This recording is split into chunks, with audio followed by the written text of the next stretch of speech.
चलिए और अब बात कर लेते हैं जाट आरक्षण मामले की। इस मामले पर आज कुम्हेर कस्बा बंद रहा। भरतपुर डी कुम्हेर मार्ग पर वाहनों का संचालन बंद करवा दिया गया।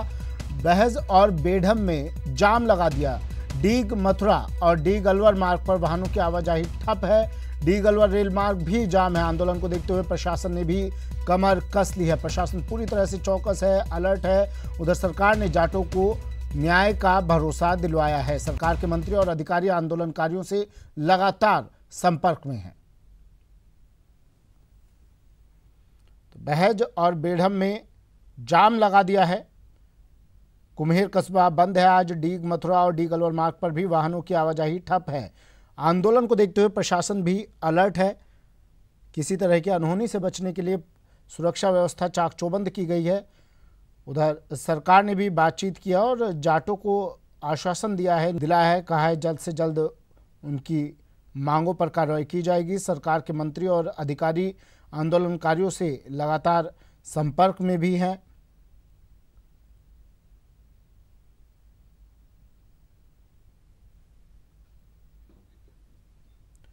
वहीं धौलपुर भरतपुर जाट आरक्षण मामले में ओबीसी आयोग ने कल अपनी रिपोर्ट मुख्यमंत्री वसुंधरा राजे को सौंप दी है। सामाजिक न्याय एवं अधिकारिता मंत्री अरुण चतुर्वेदी ने कहा कि रिपोर्ट का मुख्यमंत्री अध्ययन करेंगे और आगे की प्रक्रिया के हिसाब से सामाजिक न्याय एवं अधिकारिता विभाग के पास रिपोर्ट आएगी। तो आरक्षण मामले में अपनी रिपोर्ट मुख्यमंत्री वसुंधरा राजे को सौंप दी है ओबीसी आयोग ने।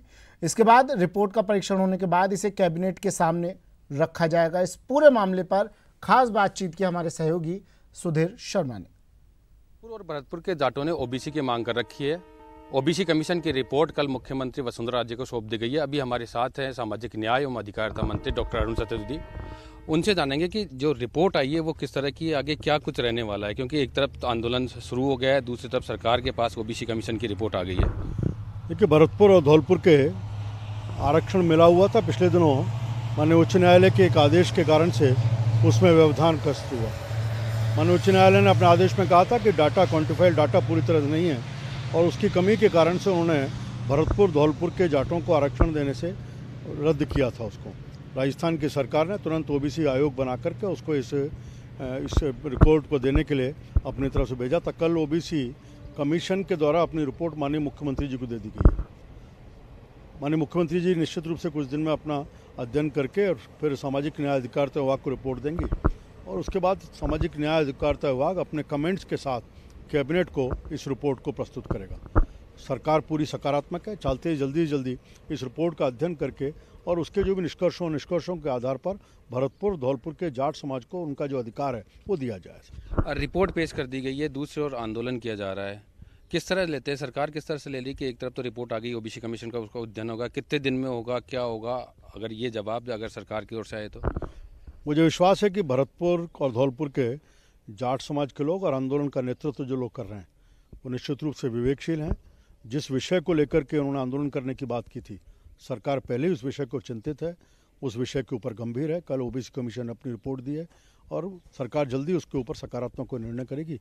मेरी अपील है आपके माध्यम से उनको कि जब सरकार स्वयं सकारात्मक है, ओबीसी कमीशन रिपोर्ट दे दी, इसलिए इस स्थिति में अब आंदोलन ना करके एक सद्भावना का वातावरण बनाना चाहिए। जल्दी प्रतीक्षा करें कि उस रिपोर्ट के ऊपर अनुकूल निर्णय हो और उसके बाद लाभ भरतपुर और धौलपुर के जाट समाज के लोगों को ओबीसी का लाभ मिल सके। आपने एक बात कही कि अपील भी की है, लेकिन दूसरी ओर आंदोलन हो गया। कहीं वार्ता की स्थिति पैदा करने की कोशिश की गई है कि वार्ता हो जाए और वार्ता के बाद में ये समझाया जाए ताकि वो ऐसा एजिटेशन जो कर रहे हैं वो रुक जाए? तो मुझे विश्वास है कि महाराज विश्वेंद्र सिंह जी और उनके साथ के सब आंदोलनकारी बहुत जिम्मेदार हैं और पूरे विवेकशील हैं।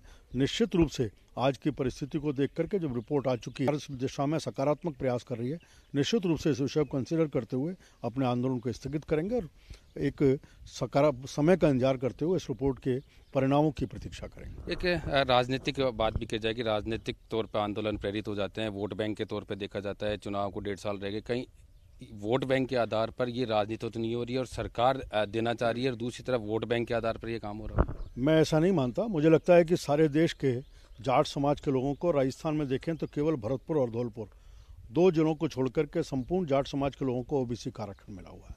केवल भरतपुर धौलपुर छूटे थे, बाद में दिया और उसके बाद हाईकोर्ट के आदेश से व्यवधान आया है। अब ओबीसी कमीशन ने रिपोर्ट दी है, उन्होंने मांग की थी, बात सही है, कि संपूर्ण समाज का हो और केवल 2 जिलों को छोड़ दिया जाए, तो आक्रोश होना स्वाभाविक है।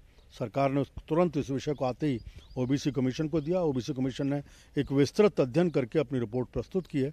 प्रतीक्षा करनी चाहिए, जल्दी से जल्दी कैबिनेट में आएगी और कैबिनेट इस विषय में निर्णय करेगा। जी बिल्कुल, जिस तरह से धौलपुर और भरतपुर के जाट आंदोलन तय, सरकार का यही कहना है कि ओबीसी कमीशन की रिपोर्ट आ चुकी है, अध्ययन किया जाएगा, कैबिनेट को सौंपा जाए, निर्णय होगा। कैमरामैन रमाकांत के साथ सुधीर शर्मा, ईटीवी न्यूज़, जयपुर।